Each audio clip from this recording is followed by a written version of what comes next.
Parliament లో మోదీ వేసిన master plan బొమ్మ పడితే మేము గెలిచాం, బొడుసు పడితే వారు గెలిచారు. Power politics. ఇంతకు ఎవరు గెలిచారు, ఎవరు ఓడిపోయారు? నియోజకవర్గాల పునర్విభజన అంశాన్ని అడ్డం పెట్టుకొని ఇండీ కూటమి మహిళా రిజర్వేషన్ బిల్లును అడ్డుకుంది. ప్రతి రాష్ట్రంలో 50% సీట్లు పెంచుతామన్న ప్రభుత్వం ఆఫర్ ని కూడా వారు కాదని తమ చేతులతో తామే గోతిరి తవ్వుకున్నారు. 1976లో నిలిపివేసిన పునర్విభజనను 2001లో మళ్లీ 2026 వరకు పొడిగించారు. 2026 జనగణన తర్వాత ప్రభుత్వం పునర్విభజన చేపట్టవచ్చు. దీనికి రాజ్యాంగ సవరణ అవసరం లేదు.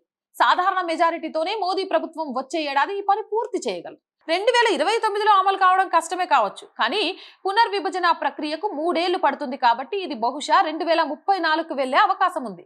ఈ బిల్ పాస్ అయి ఉంటే ప్రతి రాష్ట్రంలో 50 సీట్లు పెరిగేవి.